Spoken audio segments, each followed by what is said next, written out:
To the panel, man, and hopefully everyone that is listening is doing well on today.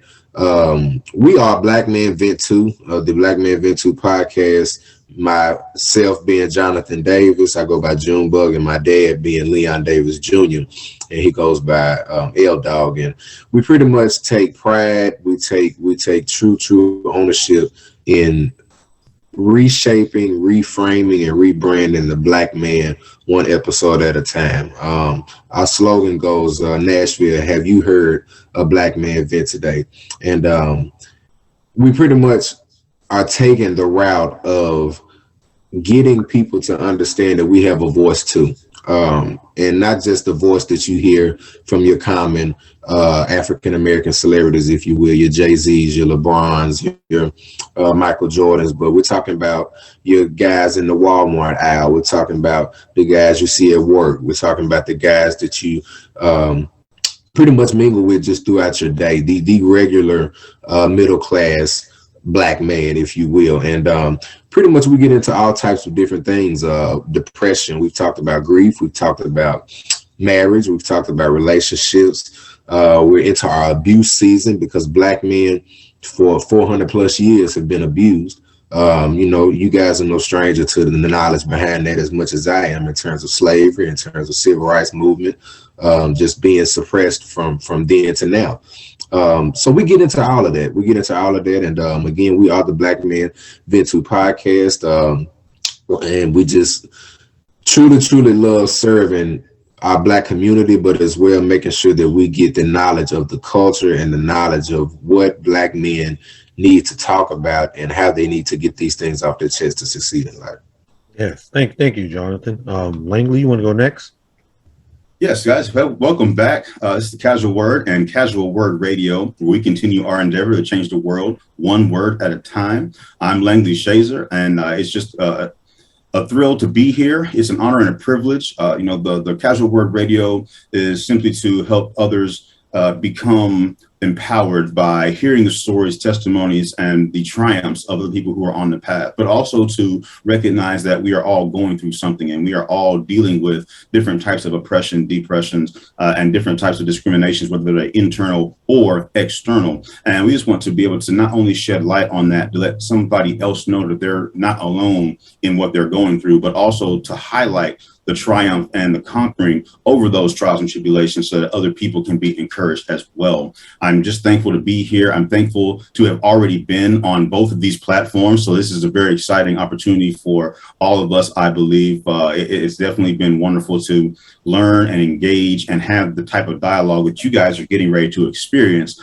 in other occasions with these gentlemen. So thank you guys again for having me. Yes, thank you, Langley. Good morning, good afternoon, and good evening, ladies and gentlemen. Welcome to the Relationship Stuff 101 podcast. I'm your host, Shahir Henderson. We are all here gathered today on this Saturday, January 22nd, 2021. Relationship Stuff 101 is basically like what you see here: building relationships, growing relationships, and making relationships stronger each day through each occasion and through each interaction. The conversation piece that we actually have today is a very serious conversation which affects and can defect relationships in many different ways. So we're hoping today that this panel that you guys are about to witness can change someone's idea or ideals of why men don't speak out when it comes to emotions, and what men do or what men can do in order to express themselves greatly, or if they feel as though they can't express themselves correctly. So with that said, I want to throw something out there real quick just to get the conversation started, if y'all don't mind, gentlemen. I was doing a little research and I ran into something called the 10 Commandments of Masculinity. I don't know if any of y'all ever heard of that. Mm-hmm. So as we go on, I'm going to throw one out there and then we'll just flow into the conversations that y'all have off the one that I throw out there. The first one was thou shalt be a self-made man. Now, I can agree with that. Thou shalt be a self-made man. We all are self-made men here today. So that cannot actually be seen as abuse, but do y'all think that can turn into an abusive statement? Yeah, you want to go jump in, Jimbo? I was uh you said so let me just reiterate your question. So you said that thou shalt be a self-made man, and you're Yes. asking, if you will, could that be abusive or be received as Could the it be? be? Yes. Could it turn? Could that somehow turn into an abusive statement? I'm gonna take the left road and say no, and Okay. the only reason why I'm saying no is because first off, when we're talking on these podcasts and stuff, everything is opinionated. Everything is based off of your perception. So to Right. everyone that is listening, this is just my opinion, my perception of how I see it. Um, when I think of self-made, I'm thinking of original. I'm thinking of authentic. I'm thinking of generic. You have a red bag of Doritos and a blue bag of Doritos. But the red bag of Doritos don't taste like the blue bag of Doritos. They have their own originality. Yes. See what I'm saying?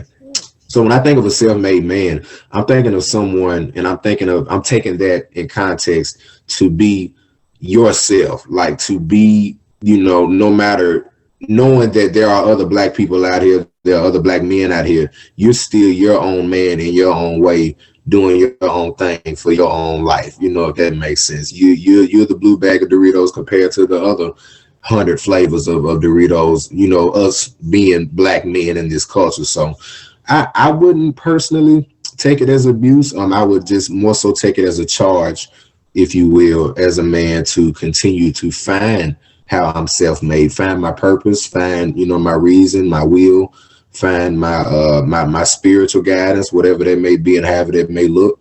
But that's probably how I would receive that statement. Yes, that's a great way of looking at it. I definitely can agree with that.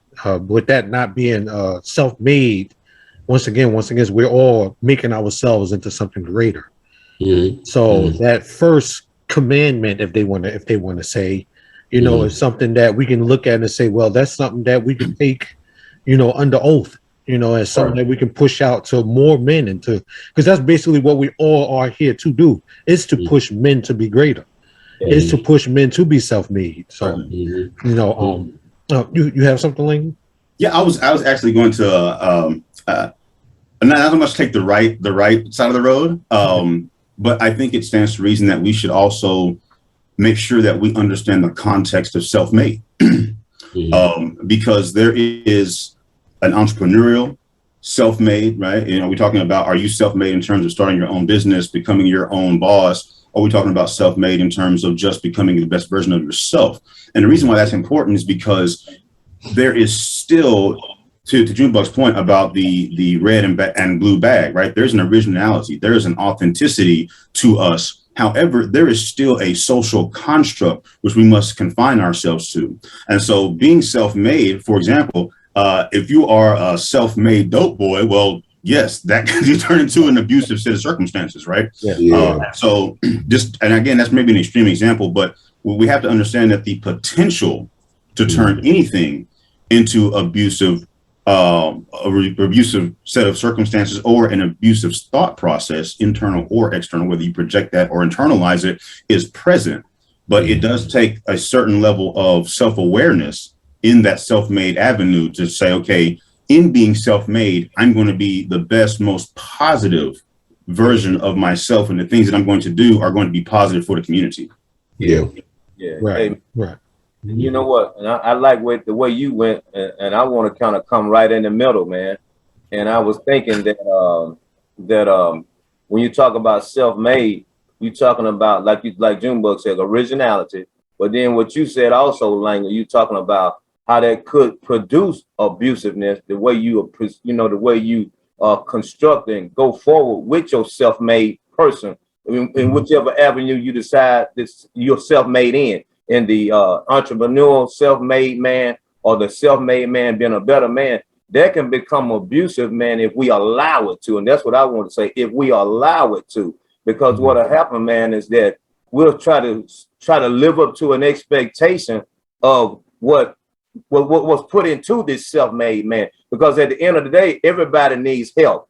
Even if you're a self-made man, somebody had to help you become that man. So then Absolutely. once they help me become that man, then I can't still try to live up to those expectations because now I'm my self-made man. You know what I'm saying? So then that's how I can become abusive, man, when I'm still trying to live up to some of the things that you've been put into me. But now you've made me, so let me be me. You know what I'm saying? So sometimes Right. I think that's even for us on the outside world, even like raising children, man. My son, he's his own man now. I love him. I still try to input in him, but I can't input in him now like I was when he was growing up. When he was growing up, I was able to input it into him because I was in the molding stage, like the pot on the wheel. But now he's his own piece of clay.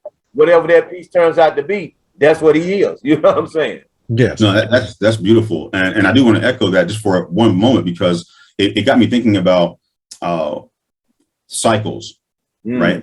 And I was thinking that when you become this self-made person, are you going to forget that someone helped you as well, right? And so you could project a negative image onto other people. If you forget that someone was there holding your hand, someone was there helping you, someone was there teaching you, someone was there mentoring you. In terms of abuse, to answer Shai's question, the potential for abuse is there if you take that once you have attained whatever level of success that you're chasing, and then you put unacceptable and unfair expectations on other people. Yes. Right. Yes. I can definitely agree with that. Unfair expectations of expecting that somebody should be something that they're not. Hold on, let me my battery. Plug my laptop up. It's dying over here. All right. So with that right there, not really be. It's almost like a it's like a up and down type of cycle with that first one. The second one though is what we're here for today. Thou shalt not feel. Thou shalt not feel like that. It's crazy. So no, that's yeah. I mean, X that one completely out of the equation. right. You black that one out, man. Right. That goes, and like I was saying, that goes into directly what. Okay, when we first started the podcast and we started getting ready and we started prepping ourselves, and Jonathan walked into your office, what was the first thing that he expelled to you that was going on in that office? It was cold. Oh, yeah. So he can feel cold. Right. He feels that it's cold. And as you guys always know, I stand my office is my garage. It's a little bit nippy in here. You understand? So I can feel that. So when somebody would say, well, we're not talking about feelings as though something you feel that's, when you walk into a certain room or something you feel when you put yourself in a certain environment. We're talking about feelings as in though I'm not going to express my feelings if my wife screams at me or calls me or dog downs me or as I heard Leon say in the podcast, dog curse. What was that you used? Yeah, dog curse, man. Dog curse me, yes.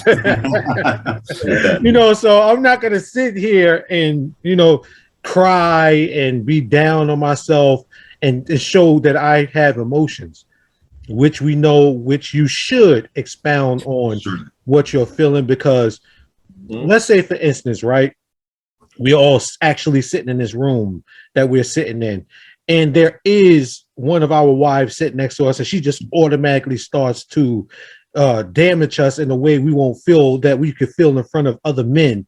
So we take this phone, I don't know if y'all see this phone right here on the desk, and we just throw it at the window and just, that's a show of anger. But we are actually trying to show a sense of dominance in the situation. We're not going to let her dominate us. But what's the problem? You understand? Why not just take a better approach to hear her out, let her express herself the way that she can, and then address the situation perfectly? So that shoots right into the second one. The third one, thou shalt be dominant. So those two right there. I want to see y'all's understanding or see how y'all feel about those two. Thou shalt not feel and thou shalt be dominant. Mm. I go ahead and jump in on that? That's a big deal, because that's what I talk about often. You guys know that I'm big on us becoming vulnerable, becoming not only to be able to control our emotion and our emotional response, but to communicate it effectively. And I think that those two are well, the problem with those is that they perpetuate an ideology that is going to be damaging to ourselves and others around us, right? The reason why we don't show emotion currently is because we've never been allowed to, right? So we talk about some of the cultural things that have happened when you've been dehumanized, when you've been devalued, when you've been subjugated to not think that you have an opinion, to not think that you have a voice, to not even think that you're a human being. Then, we talked about genetic memory. Those things are passed down. Yes. And some of those things are handed down inadvertently. And so we have this idea that you're supposed to just be devoid of all emotional context. And we know the word says that, be angry and sin not. So we're supposed to experience our emotion. We're supposed to have emotional responses, but we have to learn how to properly react to the emotional stimulus. And then when it goes into being dominant, I think that also is indicative of what we're trying to overcome, which is being dominated for the last 400 years in terms of being Black men, right? So in one of the books I'm reading about the psychology of hatred, the response to the wife is less about dominating her as it is an inappropriate reaction to being hurt, right? So what we do is that we take hurt,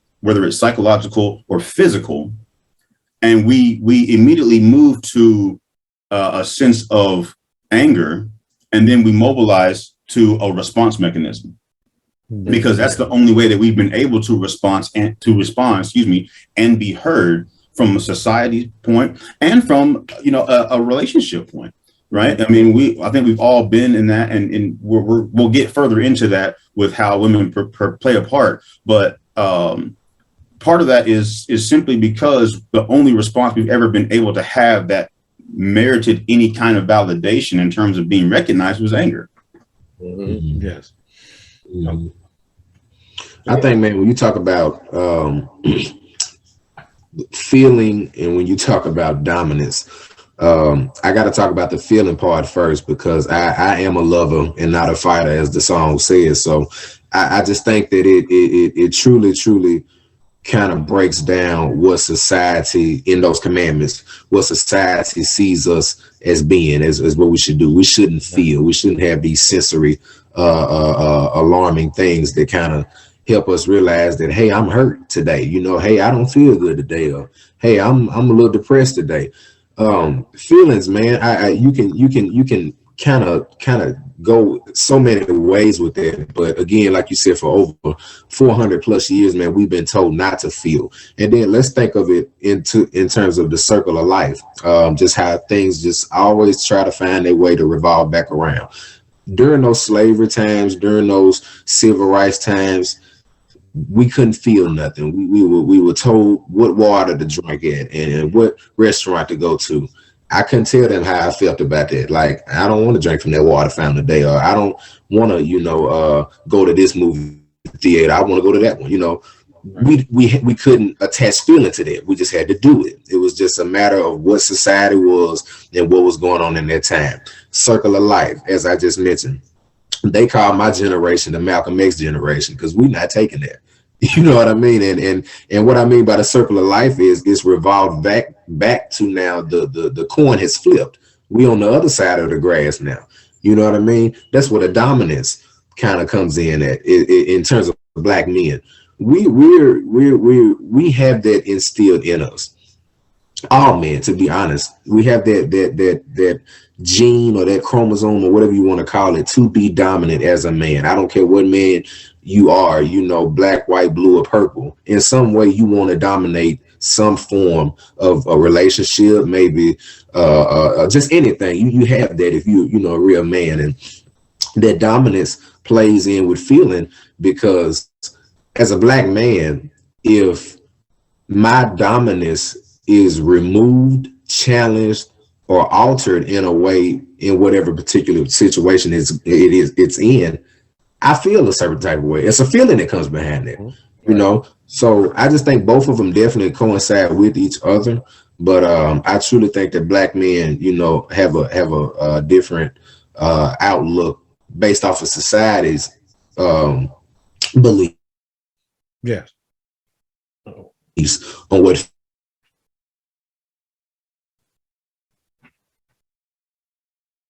feel. What I want to inject, man, is that what Langley was saying, I think is so important, man, is that when we're dealing with these feelings, the way we feel, we have to find effective ways to communicate that, man.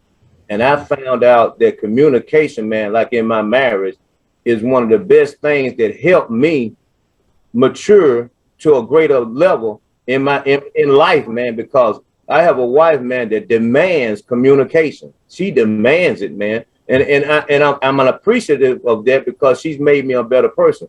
But like Junbo said, it's something in us. Well, there's something in us that God made us men. He made us men, and He made us to lead. Every man wants to lead something. He wants to. He might not say it, but he wants to lead something. So when your leadership is challenged, then that's when the problem comes in. Are you challenging my leadership? You challenging, like I said, my dominance. You challenging what I was really born to do, what I was made to do. You're challenging that. And that's what happens to black men in society. The other cultures won't let us be leaders that we are. So then when we start leading our community, then we're acting out in a way that they don't like. They don't like the way we acting out. Like Jimbo said, they don't like the Malcolm X approach. They don't even like the Dr. Martin Luther King approach, because he's trying to encourage black men to be black men. You know what I'm saying? Even in a nonviolent way, he's still trying to challenge you to be a man. You know what I'm saying? And that's what it's all about. So then I was reading some just this week, man, about abuse. And one of the things that we see that we're going to act out in either one or two ways, man. Either we're going to explode or we're going to implode. So what you're seeing now, you saw back in Depression time, Civil Rights time, even before slavery time and all that, you saw a lot of black men imploding because they were self-destructing on the inside because they couldn't act out because they thought they were going to be lynched, killed, or whatever. But now you're seeing explosion because when people get challenged, when their manhood gets challenged, they explode. And that's what we are. But we have to try to find, man, community positive ways to communicate our feelings. I think that's one of the big things, man. You know, without getting ourselves into a place where we can't come back from. You know what I'm saying? Yes.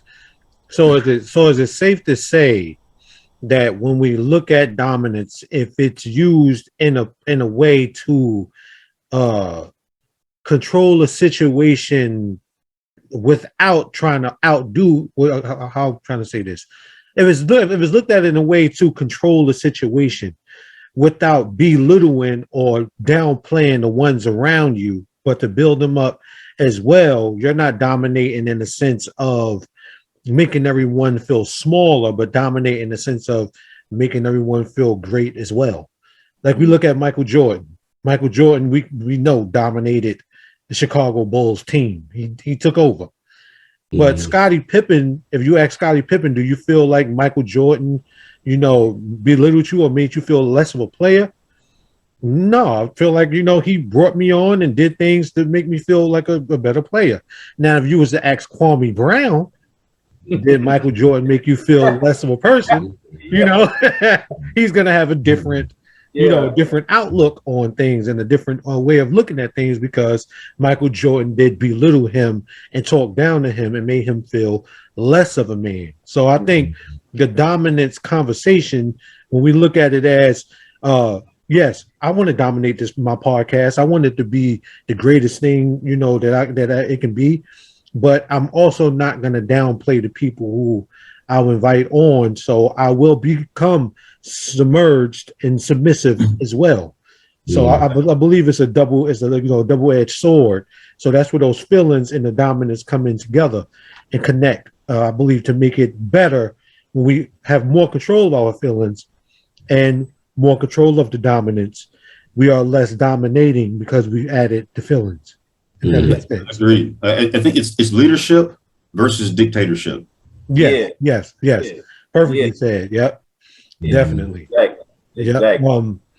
Uh gentlemen, this we gonna what this Zoom is of course timed. So when it gives me a signal that that this is gonna end, and when it ends, I'll just send y'all another link and we'll do another, it'll be another 30 minutes. Yeah.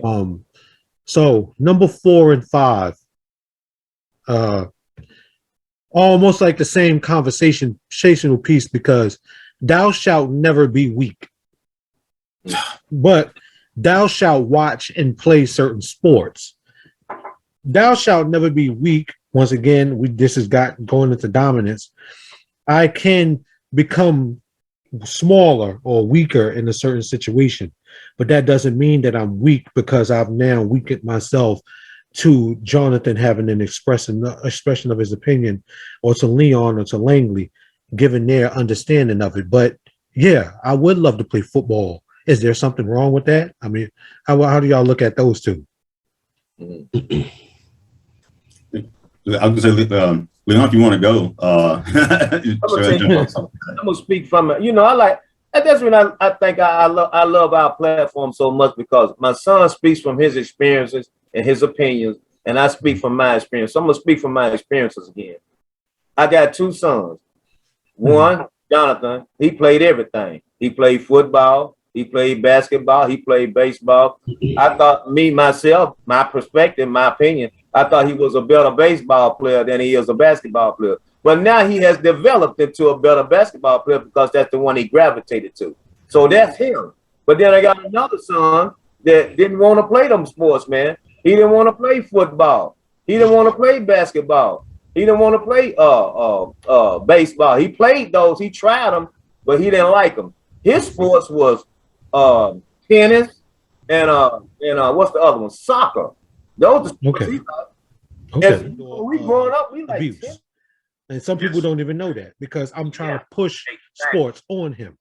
Exactly. You know, man. through my own you know, expression of what I feel you should do. No, you're a baseball player. That's what you do. You play baseball. And now he looks at himself like, but I really don't want to do that. I really don't want to play baseball. So daddy is pushing that on me. So when he does play baseball, every time he's at bat, or every time he goes up to bat, it's not going to be his, you know, desire. It's going to be my desire that's up there at bat. So he's not going to be fully into it. Now let's expound on that a little bit more. So he strikes out. Then I'll pull him to the side in the dugout and I say, you always do things. This is what you do. This is baseball. This is for you. And his team is looking at him and I'm downing him. And then next thing you know, he goes out there and he gets emotional. He cries. I pull him to the side and I'm giving him more damage. So true. You see, because I'm looking at my dreams for him and I'm not expecting his dreams. I'm just expounding minds on top of him. And that becomes an issue. Yeah, and that speaks to what we were just talking about. That's when dominance becomes abusive. Yeah, right? yeah, And oftentimes exactly. we don't realize that we are, and I speak from personal experience, we're trying to live vicariously through the talents of our kids. Yes, and so yes. because we didn't make it, or something happened that was unfortunate in our proposed careers as athletes, specifically as athletes. Now we see talent, we see opportunity. So now we're trying to push that dream deferred onto someone else. And you know, that also speaks to the first part of those two commandments, right? You said 4 and 5. So if we allow them to pick their own path, we think we're being weak. That's the difference between being submissive and being under subjection, right? I'm being submissive to what you want for your life. It's not weakness, it's understanding. And we have to do a better job of being understanding, right? And now when it comes to sports in particular, I grew up in a household where my parents said, even though I did have those types of things happen with sports in my childhood, with, you know, really being pressed to do stuff that I wasn't sure I was really going to want to pursue. But I did grow up in a household where it was, you don't have to play sports, but you have to do something, right? So it had to be, there was some band, choir, or chess, the debate team, whatever. So I'm thankful for that, because that does allow you to be able to expand your horizons and do some other things. But specifically, we're talking about sports. I think that the idea that you must play a sport kind of encompasses this whole artificial image of masculinity, right? Yeah. Because a sport is where you can assert dominance, right? Yes.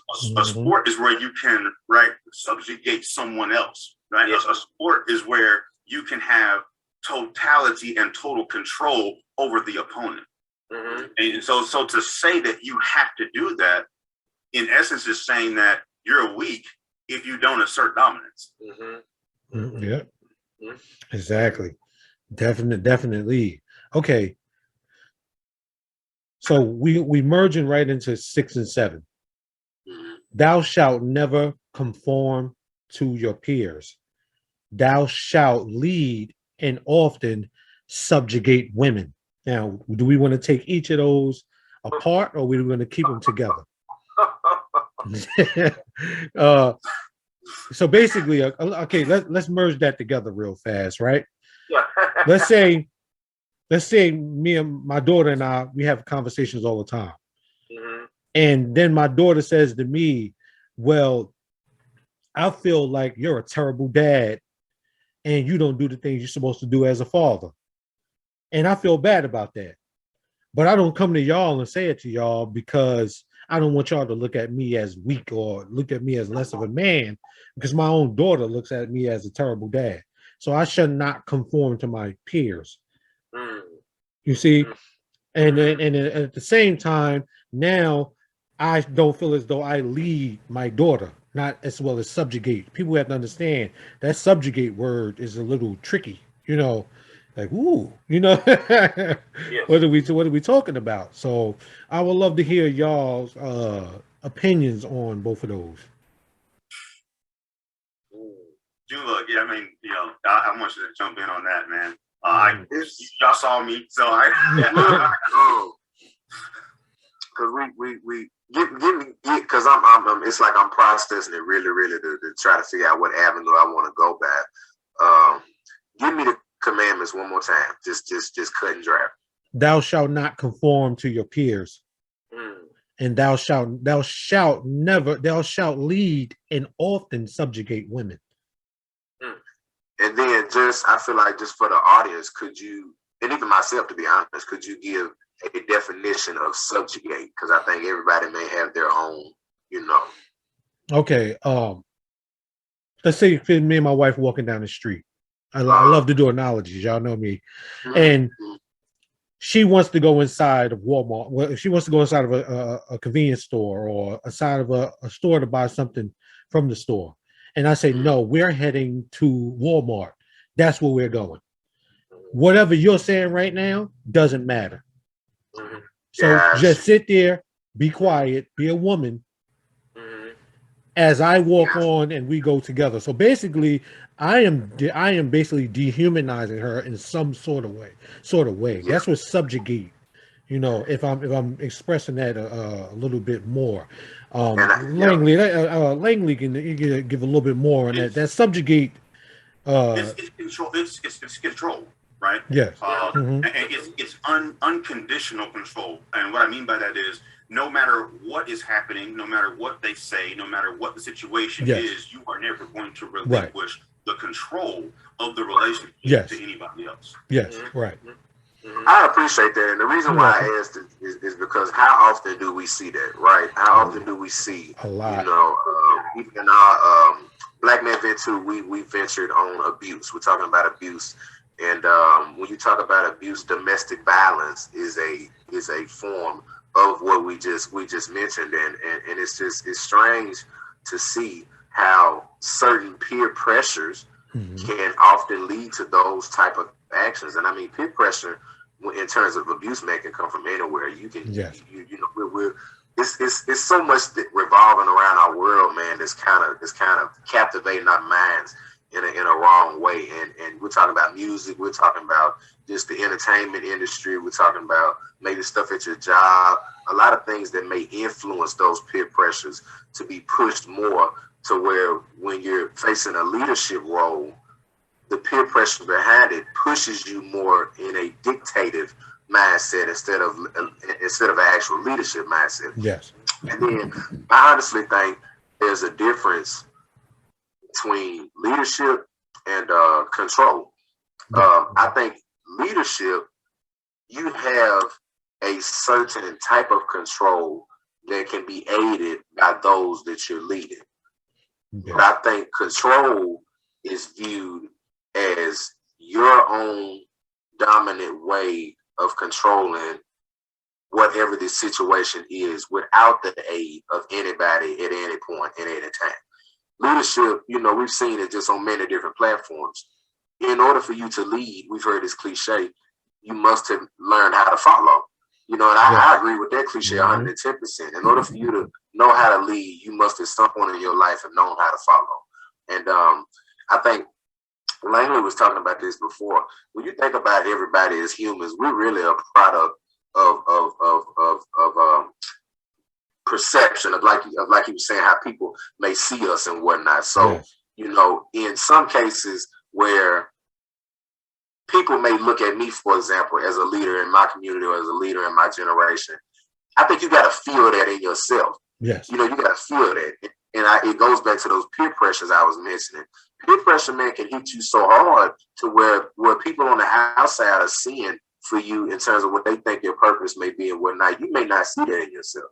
Exactly. So the leadership that others may think you may possess, you may not see that. And it's just those emotions, they kind of snowball into traumas, and then you start dealing with depressions, and you got all these anxieties, and then that pretty much builds the black men that we walk by in Walmart, we walk by at the gas station, we walk by, in these restaurants. And I just think that's important to understand that there's a difference between leadership and control. When you're able to balance the two with those peer pressures, they kind of just kind of gets you where you need to go.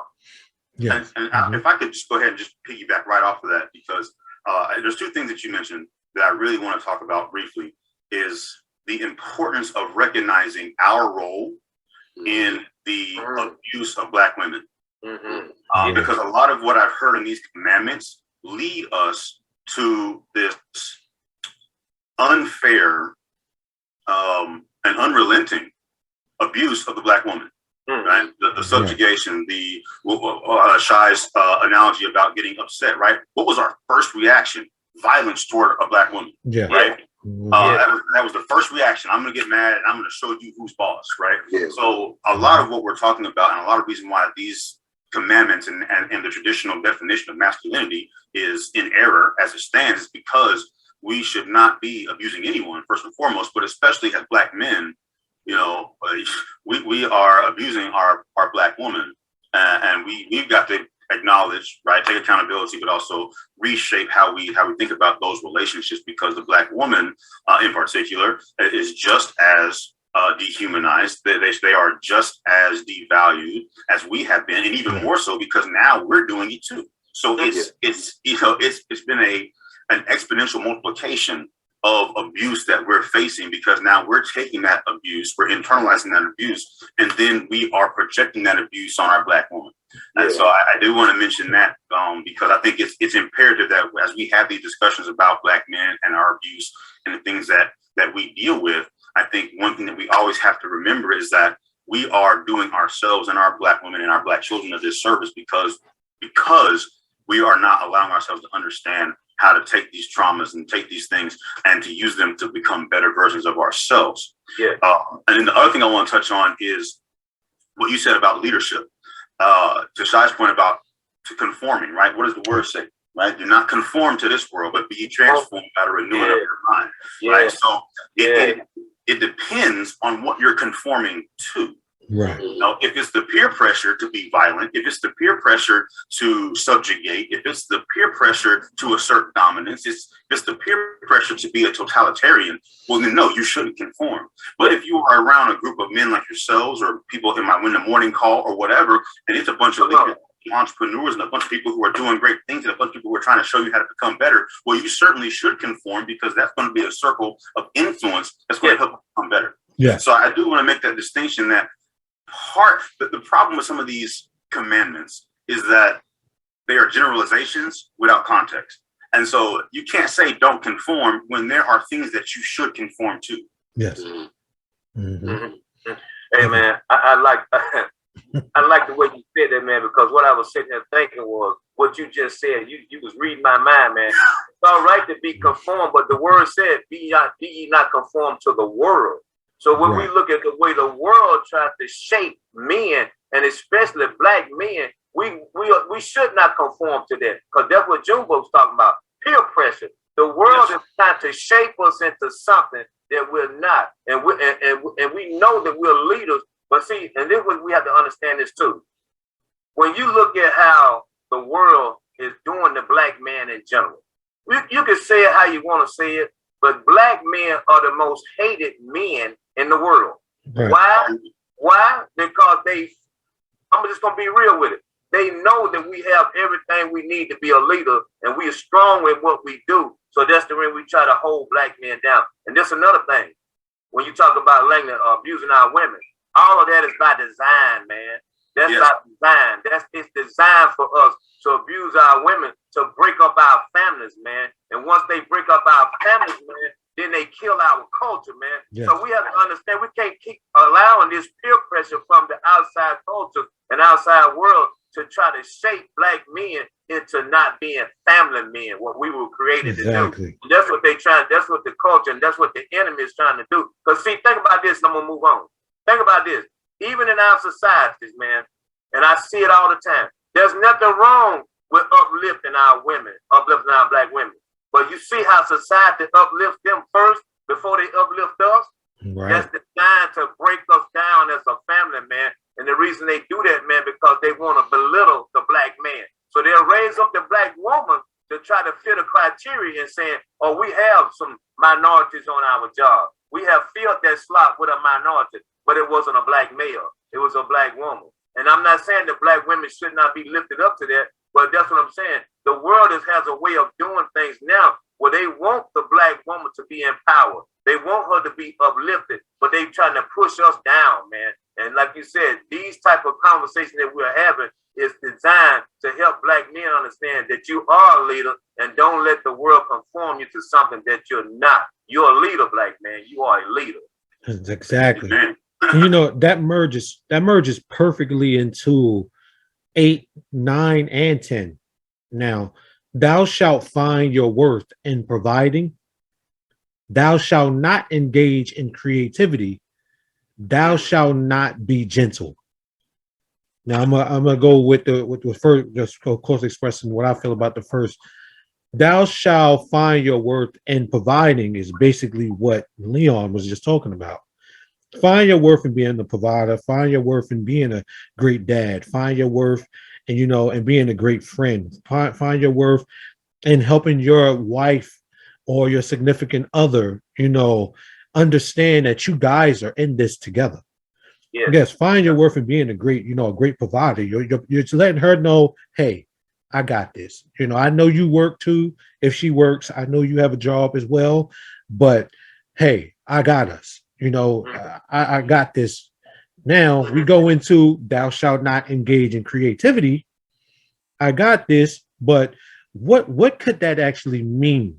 Let's I want to hear each of y'all's opinion on what y'all think that possibly means. Thou shalt not engage in creativity. What could that possibly mean? If I can go, because I really, as a creative person, and this goes back to the sports conversation. When sports was no longer an option, it was being creative in the arts and other things that were deemed as being unacceptable by Black culture. Okay. Right? It was those things that turned me into the person I am today. So again, fallacy in that logic, because being creative, I talk about this with my students as a writer, as an artist, as a musician. It may not be talked about and may not be romanticized as much as athletes are, but Right. you can make a good living. It's just as prominent. It's just as impactful. And so, we definitely want to dispel that, because creativity can also span a multitude of things. You can be creative in how you provide, right? You can be creative in your entrepreneurial ventures, right? In fact, being creative is how you're going to become successful. So I definitely want to dispel that. But the thing that I really want to touch on was the first part. And read that to me again about 8. Thou shalt find your worth in providing. So we're talking about abuse. And what I want to caution people with, anybody who's going to be listening, is the potential for abuse internally by attaching your identity to those aspects, right? Right. A lot of times, I know when I went through my divorce, a lot of the toxicity that I experienced internally was because I attached my identity to my marriage. Come on, man. Right? I attached my identity to what the church would have me believe is the right thing to do. We talk about conforming. You attach your identity to what everybody else is doing. And then that's the potential for abuse internally, because yes, you should find joy in that. You should find peace in being a provider. But if you attach your identity to those things, what ends up happening? The moment you lose your job, you can no longer provide.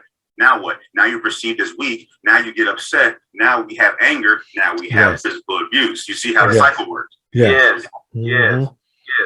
And see, that's what I was talking about earlier, man. All of this stuff, man, is by design, man. You know what I'm saying? We have to understand, man, that it's a war of the mind, man. And when I think about this, man, I've been reading a lot of stuff on the mental, man. And in your mental, man, that's where everything starts at. You're talking about the creativity. That's where the creativity starts at. But then it hits here, man. It hits the heart, and then it's acted out. So if your creative process is jacked up, then guess what? I'm gonna have a jacked up heart, and my actions are gonna be jacked up, man. So like you said, Langdon, don't attach your identity to your provision, because at the end of the day, you could be still developing into a person that's able to provide. You know, you might not be able to provide at 23, 24, 25, because I'm not ready yet. But then once everything comes to play, then at 28, 29, 30, I'm ready to knock it out the ballpark. But you kept telling me not to be creative. You know what I'm saying? So we gotta stop. Like I agree with you 100%. Like we gotta stop allowing this outer culture, man, this outer stuff that's going on to dictate who we are by what you think I am. You know what I'm saying? Because of what you're trying to put on me, man. Now I am creative, because like you said, like I think about this. Me and my son, we're more literal on a lot of stuff, man. And the creative juices really come from my wife. But at the end of the day, us conversating with her and her creativity spilling off into our provision created this podcast that we have, the Black Men Vent Too. Just on the fact that we allow somebody else to come into our world to help us in a place where we needed help in. So that, and I'm listening to a lot of those commandments, and a lot of them are geared around not getting any help. You know what I'm saying? not allowing somebody to help you. Just like this conversation right here. This conversation will help me throughout the rest of my day. I'll be thinking back on some of the stuff that we're talking about right now. And then I'll even go back and look at this thing, and I'll be like, wow, that was a real good point. And then me and my son discuss it. Man, Langdon said this, man. Man, Shy said this, man. What about when you said that, man? Yeah, man, we gotta start doing that. So all of this stuff, man, that's the creativity. No, I think we need to die. We don't never need to lose that piece, man. Never. Right. And it's interesting because to spin off of Langley a little bit, he talked about the identity, and in ways how that's challenged. I mean, let's be real, y'all. We all have had that point where our identity has been challenged, and I mean that's not fun. As a Black man, that's not fun to be told you can't provide, or you don't have no creativity, or this, that, and the third. And I just think those are the things that you hear. Those are the cycles that starts to snowball. As Langley said, of the traumas, of the depressions, then you're moving to the abuse, and then it gets domesticated, and then it's a lot of things that snowball from, oddly enough, just small words. Believe it or not, sticks and stones may break my bones, but words will never hurt me. Is probably one of the dumbest things I ever heard of. It makes no sense when you're talking about how you can hear somebody telling you you ain't gonna be nothing in life, and as a black man, so let's just accept that first off, just in the skin that we in. I'm just like, well, darn, so you start having those mental thoughts, those anxieties, and this starts to, not to mention what you may have had prior to that comment in terms of your own life experiences of traumas and different things. It damages their creativity. It damages their mental vessel as a black man, because now you have a negated thought that is dominating and suppressing the positive thought of you knowing that you can be somebody as a black man in America. So, and then we talk about providing. Providing ties in with that dominance, if you will, that we instill as a man. And I feel like if you are told, or if you have been stripped of that, role, it challenges your dominance. It challenges your manhood. It makes you feel weak. We've all been to that point, man, where we woke up, man, sat on the side of the bed and just stared at the wall. And these type of moments come from those type of words, those type of feelings, these type of comments that honestly we receive from each other. Black men down black men. So it ain't like we really, we can blame it on the white man here or the black woman there, but a lot of times we talk down on each other too. Yeah. And I just think it's so important that when you're talking about creativity, we need more black men that can expand their knowledge, expand their creativity without feeling those peer pressures we talked about early in the other commandments, and just the other things, man, that can just negate, just ultimate positivity in what we need to see in our culture today. Yes, definitely. Let's expound a little bit on "Thou shalt not be gentle." Thou shalt not be gentle. I mean, apart from Jonathan, we all have children. So we were all at one point gentle with our children. I'm pretty sure there was a time where Jonathan may have fell and hurt himself, and Leon, you had to be there to be gentle. I'm sure, Langley, there was a time when your son or your daughter had a moment or something of that nature, and you had to be gentle in that moment. And with me, with my children, I've had to be gentle in many different situations. I'm gonna give y'all a quick connection my son and I had, which ties perfectly into this. I was sitting in the kitchen, I'm cooking, doing my thing at the stove, right? So he's watching a movie that he likes called The Dragon Slayer. So one of his favorite characters in there dies. So he walks into the kitchen, with his hands on his head, and he says, "Yep, it got me." Now, the reason why he said that is because I had just expressed to him that a movie we watched called Free Guy. I don't know if you ever seen that movie, a really good movie. I said, man, that movie got me.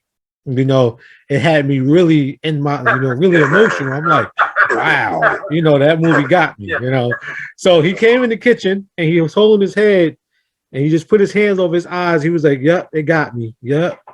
So he's standing by the sink. I don't know what's going on. He's standing by the sink. I'm continuing to do my thing at the stove. Yeah. Then all of a sudden he starts sniffling and he takes his hands away and he's crying and still shaking his head like this. And now this is what I said to him. Now my wife said, why did you say that to him? I asked him, I said, are you crying? Now I didn't say in the sense of I'm about to start dogging him as in you're crying, don't cry. I was like, are you crying in the sense of this is what I see? Now I understand the situation. So this is what I did, y'all. I froze. I was like, in between, it's just a cartoon. In between, wait a minute.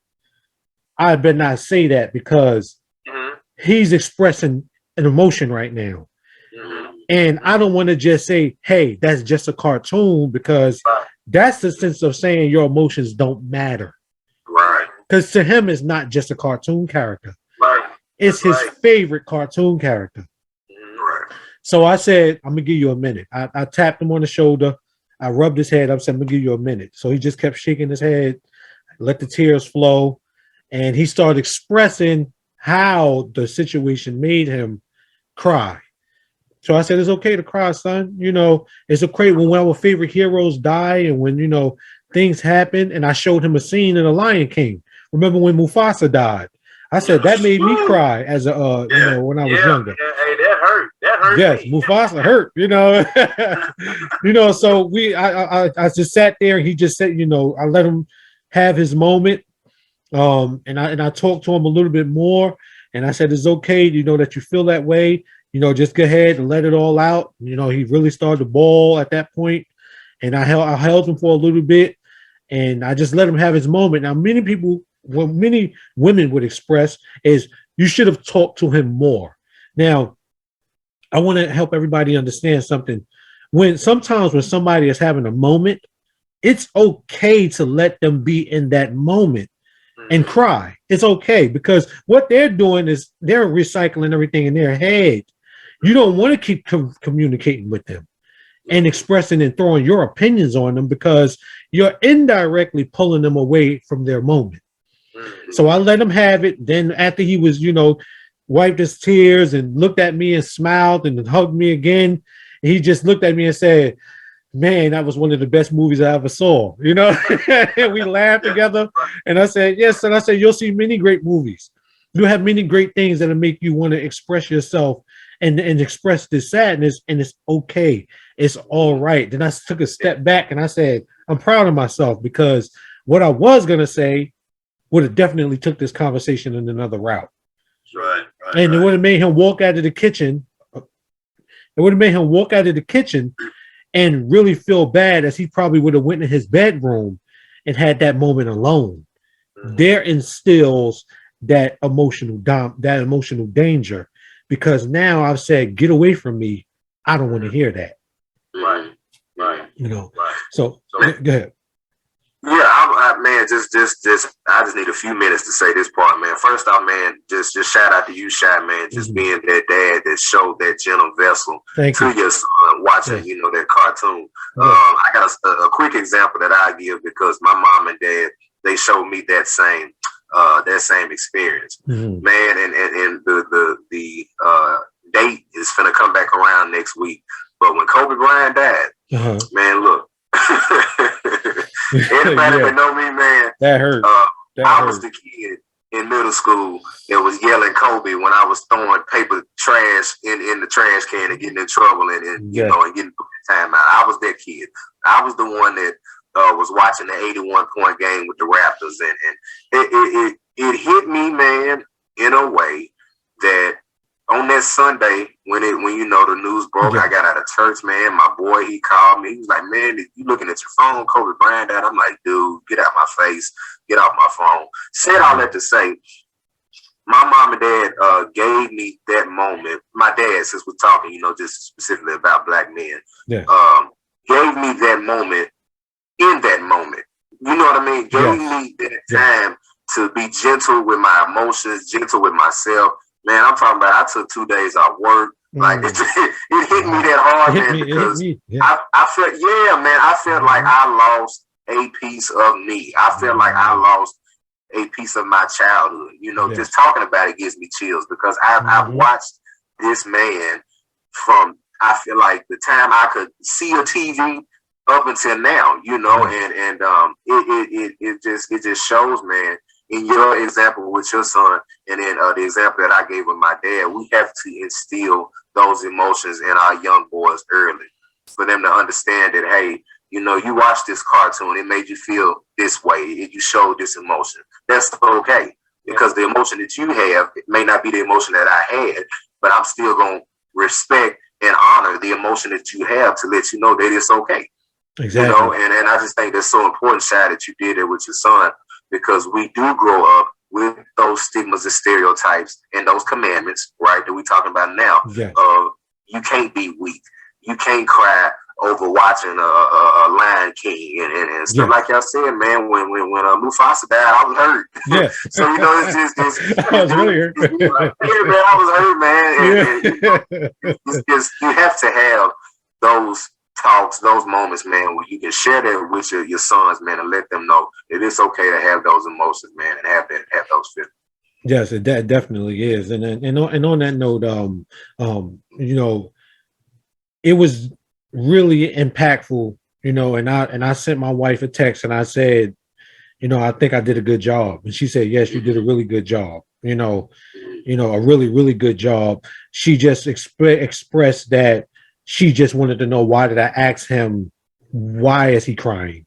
And I had to help her understand that that was more of, you know, not asking, is he crying? But that was more of, okay, this is it. This is the moment. You know, this is real to him. Because I'm like, okay, at first I just thought he was still, but then when I saw the tears and I hear the sniffling, I said, okay, boom. You straighten up and you start to have all of these changes. Many guys have, you know, and once again, huge Kobe Bryant fan. Huge Kobe Bryant fan. My wife sent me, I was actually sitting in the booth at Carlex. I don't know if you know, y'all know what Carlex is at, Leon Jonathan, the glass place. And I sat there and I played his, I don't know if y'all know, Kobe was in a Brian McKnight song. When he rapped in that Brian McKnight song. And I played his verse. Soon as I heard him rapping, I lost it. I was in the booth in tears. I mean, Kobe was everything. So on that note, with Kobe Bryant being a focal point, let's take a moment of silence for Kobe as his date of death comes into. And then after this moment of silence, we're going to take a little break and come right back.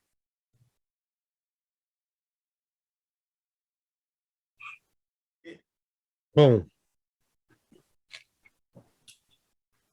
Hey, what's going on, guys? We're just finishing up. Thank everybody for that moment of silence, by the way. Shai, thank you for allowing us the opportunity to do that.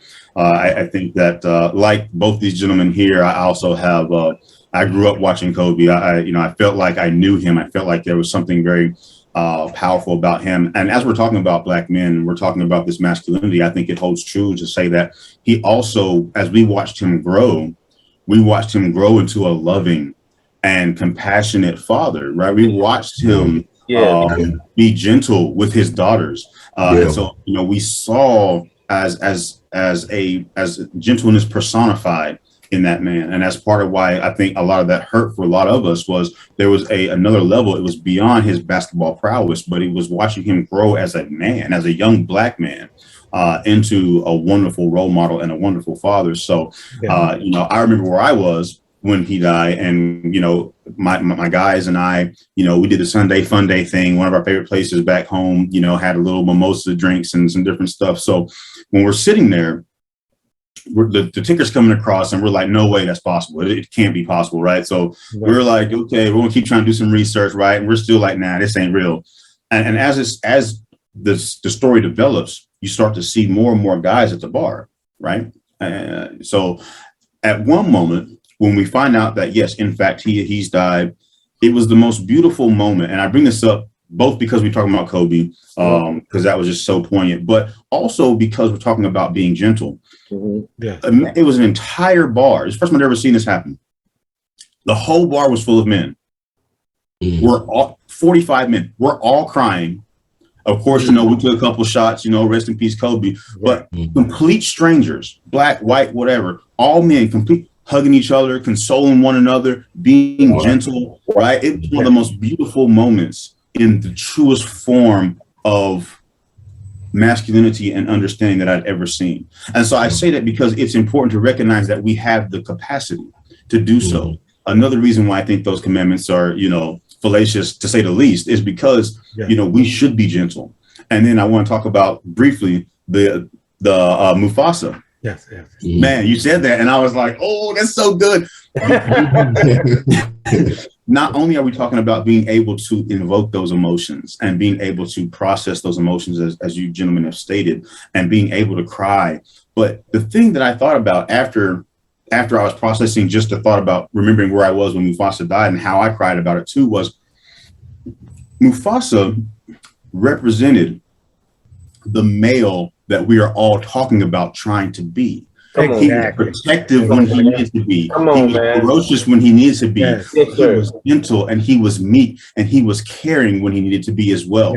And so if anyone wants to take away anything from a Disney movie, especially with that analogy, look at how Mufasa carried himself. That was the quintessential man. That is the quintessential man. Yeah. And so when we talk about being gentle, we can see that being gentle is very much part of the man that we are called to be. We are supposed to be just as nurturing as we are supposed to be just as caring, just as vulnerable, just as transparent, just as loving, just as gentle as our female counterparts. So I just want to leave you guys with that, because it really got my brain thinking about how all that tied together beautifully. See, the reason why when I love lions. Y'all probably don't know that about me.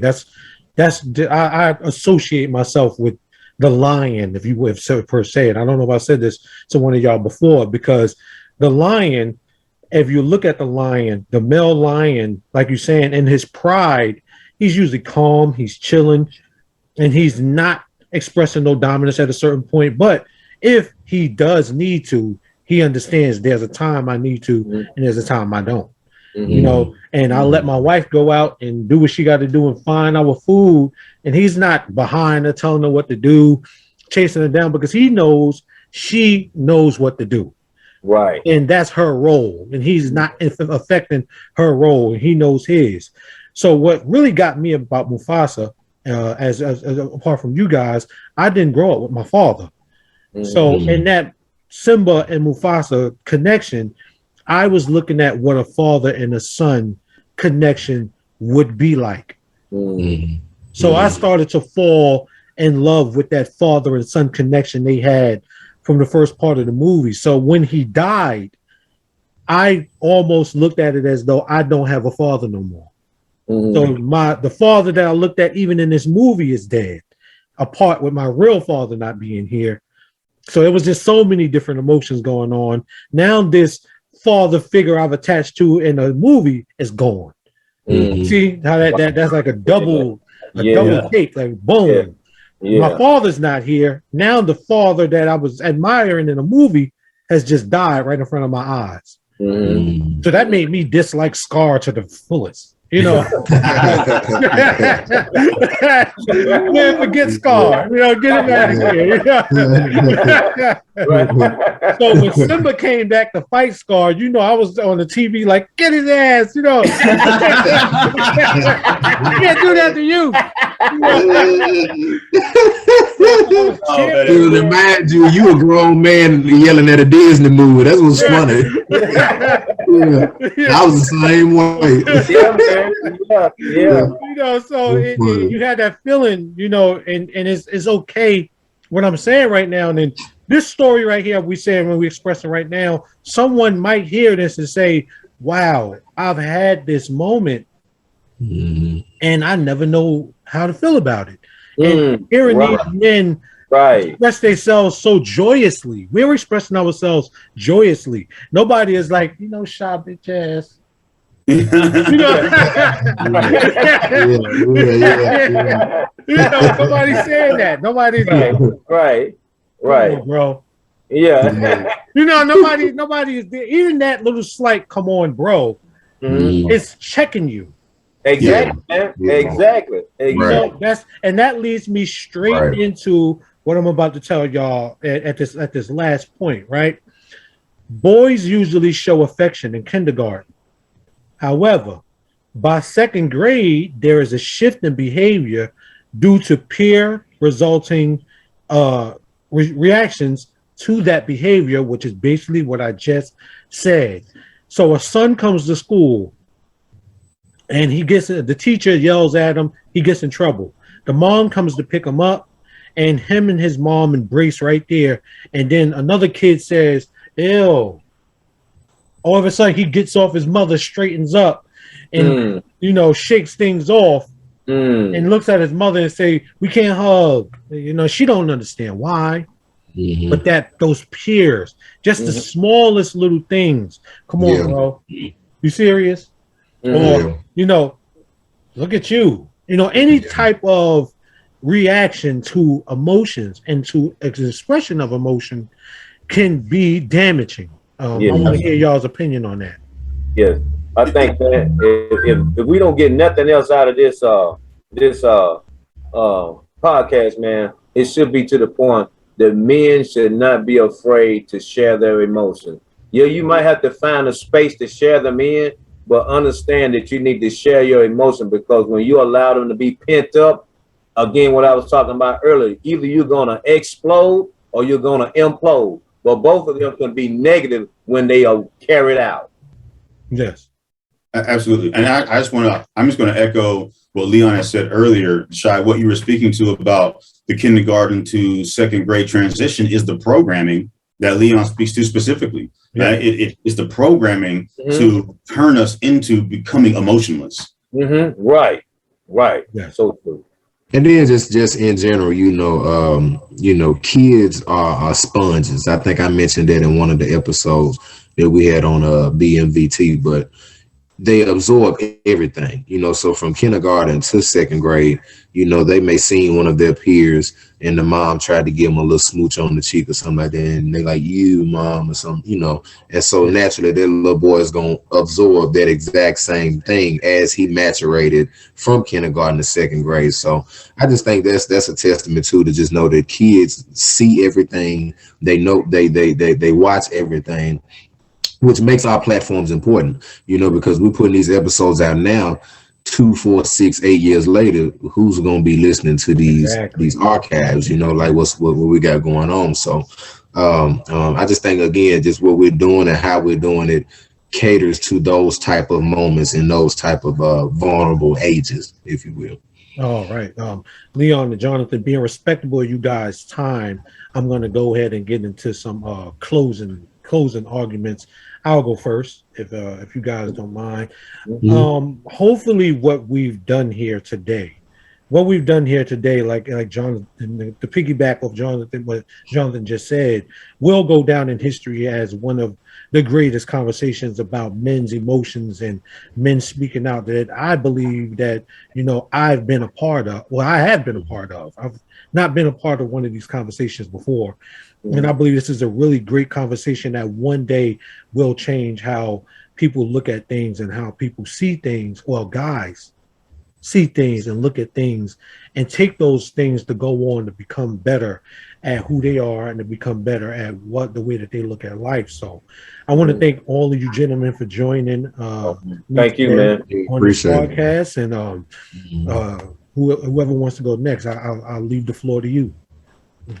There you go, man. I just want to say this, man. I want to thank you guys, man. Again, I often say this, man. I've often given Shai the big props, man, for being a mentor for me, man. Being into this podcast world and just kind of help push us along, man. And trying to even endeavor into that podcast world. And also want to thank Mr.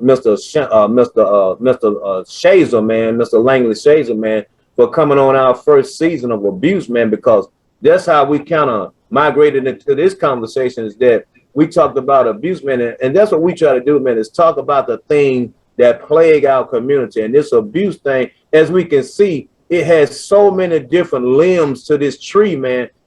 But if the tree is not trimmed the right way, it becomes an ugly tree. So I thank you all for being a part of this, man, because we don't want that ugly tree to be a part of our communities anymore. Perfectly said. Thank you. Welcome. I just want to echo what everybody else has already said, guys. This has been a joy. It's been a privilege. So I thank Shai for putting this together. I thank you all for being here. It's a pleasure and a privilege to be sitting down again and having this conversation more in depth with more voices and more experiences. And I just want to continue to have these types of conversations. I often think about Cornel West and Malcolm X and James Baldwin, and I think about what would it have been like to have been in a room full of those people. And then I sit here and I realize we are those people. Yeah. We are those men. And so we have to continue to carry that torch, and we have to continue to be the example that other men can follow. Like Jonathan was saying, 8 years from now, people can go back and be like, wow, I'm glad these guys were champions of this new idea of what a man should be and how a man can be better going forward. So I thank you guys again for being here, and I look forward to future discussions. Yes, sir. Yes, sir. Yeah, man. To ditto everything, man. As we close, we mentioned the Lion King reference, man. It's the circle of life. Yes. just knowing that we had Malcolm X and we had Martin Luther Kings, and now we have certain people in certain positions of power in just certain areas that are those black leaders and those black activists that we learned about growing up. And like you said, we now have to take that torch. The circle of life being it revolves right back around now to it's our turn, and then the next generation comes around, and then the circle of life keeps moving. So it's just important, fellas, man, that we essentially keep our foot on the gas pedal in terms of the service of our black men. We may change gears in terms of the subjects, in terms of the topics and what we may discuss, but I think it's important, man, to be fully driven, man, on just making sure that we find a way to as we say on BMVT, to reshape, reframe, and rebrand the black man one episode at a time. Yes. All right. So collectively, gentlemen, I want to thank you all again. As I close out, as I always do, with my understanding compared with you guys' understanding, we can always create a greater understanding, guys. And ladies and gentlemen, you have been listening to the Relationship Stuff One-on-One podcast. Langley. You guys, as always, let's change the way we think so we can change the way that we live. This is Casual Word Radio. All right. And as we always end, until next time we meet, it's a wrap. Black man, don't get trapped. All right. Catch y'all next time. Peace out.